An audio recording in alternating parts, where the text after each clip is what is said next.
ఏంటి పానీపూరి ద్రౌపది కనిపెట్టిందా? గోల్గఫ్, గప్చుప్ అంటూ ప్రాంతాన్ని బట్టి పేర్లు మార్చుకునే పానీపూరి పేరు వినగానే చాలా మందికి నోరూరుతుంది.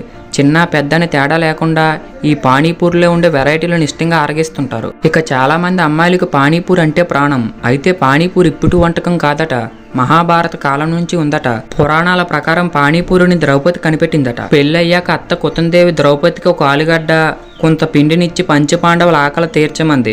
దీంతో ద్రౌపది వాటితో పానీపూరి చేసి ఆకలి తీర్చిందట.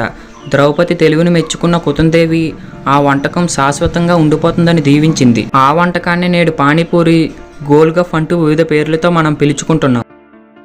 వర్షాకాలం వచ్చిందంటే ఇంక రైతులతో పాటు గ్రామస్తులు కూడా వర్షాల కోసం ఎదురు చూస్తుంటారు.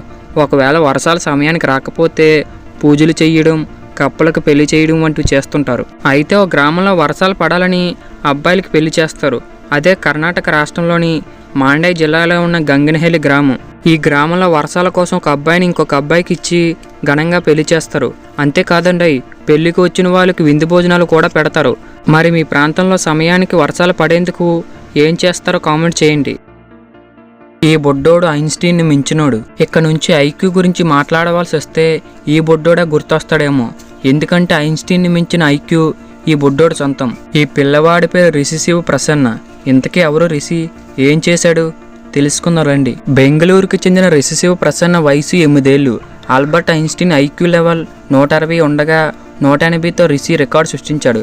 ఇటీవల అతి చిన్న వయసులో 3 యాప్లు డెవలప్ చేసి ప్లేస్టోర్లో పెట్టాడు. దీంతో రిషికి భారత రాష్ట్రపతి ద్రౌపది ముర్ము, ప్రధానమంత్రి రాష్ట్రీయ బాలల పురస్కారం 2023 ప్రదానం చేశారు. ఇంత చిన్న వయసులో ఇంత ఘనత సాధించిన ఈ పిల్లాడి గురించి మీరేమనుకుంటున్నారో కామెంట్ చేయండి. ఏమీ చెయ్యడు కానీ కోట్లలో సంపాదిస్తున్నాడు. మీలో ఎవరైనా ఏ పని చేయకుండా డబ్బు సంపాదించగలరా? అలా చెయ్యాలని ఉంటుంది కానీ అది ఎలా సాధ్యమని అనుకుంటున్నారా? జపాన్కు చెందిన సోజీ మోరిమోటో అనే వ్యక్తి మాత్రం రోజు ఏ పని చేయకుండా కోట్ల రూపాయలు సంపాదిస్తున్నాడు. సోజీకి మరో పేరు కూడా ఉందండోయ్, అదే రెంటల్ డూ నథింగ్ మ్యాన్. మొదట్లో జాబ్ చేసిన సోజీ దానిపై విసుగు చెంది 2018లో తన ట్విట్టర్లో ఒక రెంటల్ సర్వీస్ని స్టార్ట్ చేశాడు. అదే రెంటల్ డూ నథింగ్ మ్యాన్. పేరుకు తగ్గట్లుగా ఏ పని చేయకుండా తనను తాను రెంట్కి ఇచ్చుకుంటున్నాడు. ఎవరైతే అతను రెంట్కి తీసుకుంటారో వాళ్ళతో కలిసి తింటాడు, తిరుగుతాడు, అడిగిన వాటికి సమాధానం చెప్తాడు. అంతకు మించి ఏ పని చెయ్యడు. ఇలాంటి వాళ్ళకి ఏం డిమాండ్ ఉంటుందని అనుకుంటే మీరు పొరపడినట్లే. రోజుకు కనీసం 3 ఇతను రెంట్కి తీసుకుంటారట. అలా రెంట్కి తీసుకునే వారిలో ఒంటరిగా ఎక్కడికైనా వెళ్ళవలసిన టైంలో తోడు కోసం బాధలు చెప్పుకున్న వాళ్ళే ఎక్కువ. ఇంతకీ ఇతను రెంట్ ఎంతో చెప్పలేదు కదూ, 10,000 యాన్లు, అంటే మన కరెన్సీలో 5,784 అన్నమాట. ప్రపంచంలో ఖరీదైనది అనగానే మనందరికీ ఎక్కువగా బంగారం, ప్లాటినం గుర్తొస్తుంది. అయితే వీటికంటే విలువైనవి ఉన్నాయి. అందులో ఒకటి ఏడర్ డౌన్ అనే సున్నితమైన ఉని. దీన్ని సైబీరియా, యూరోప్, ఉత్తర ఆఫ్రికాలోని కొన్ని ఐలాండ్లలో అరుదుగా కనిపించే ఏడర్ బాతు నుంచి సేకరిస్తారు. దీని ప్రత్యేకత ఏంటో తెలుసా? కిలో బరువున్న దీన్ని పిడికిలిలో దాచేయొచ్చు, అంత తేలిగ్గా ఉంటుంది. అలాగే నీటిలో తడవదు. వీటితో తయారు చేసిన జాకెట్లు చలిని శరీరానికి చేరనివ్వు.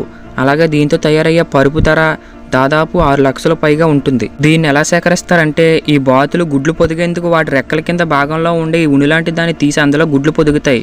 అలా పొదుగు పూర్తయి పిల్లలు బయటకు వచ్చాక దీన్ని సేకరిస్తారు. పాండవులు జ్యోతిగా వెలిగించిన మొక్క. మనం దీపం వెలిగించాలంటే ప్రమిదలో నూనె పోసి ఒత్తిపెట్టి అగ్గి వెలిగిస్తాం. అయితే ఒక మొక్క ఆకు ఒత్తిలాగే పనిచేస్తుందని మీకు తెలుసా? అంతేకాదండి, ఆ మొక్క వైద్యపరంగా కూడా ఉపయోగపడుతుందట. అదే శ్రీలంకలోని పశ్చిమ కనుమల్లో కనిపించే పాండవర బట్టి మొక్క. దీనినే బోడిగ మొక్క అని కూడా అంటారు. మహాభారత కాలంలో పాండవులు వనవాసంలో ఉన్నప్పుడు ఈ మొక్క ఆకులు కొనను నూనెలో ముంచి వెలిగిస్తే ఎక్కువసేపు వెలుతురునిచ్చేదట. అందుకే దీనిని పాండవర బట్టి అంటారు. ఇక దీనికి ఉన్న ఇంకో స్పెషాలిటీ ఏంటంటే దీని పండ్లు తినడానికి కాకుండా జల్లీ తయారీలో ఉపయోగపడతాయట. ఈ ఇన్ఫర్మేషన్ కనుక మీకు నచ్చితే లైక్ చేసి ఇలాంటి ఇన్ఫర్మేషన్ మరింత పొందడానికి ఛానల్ సబ్స్క్రైబ్ చేసుకోండి. Thank you.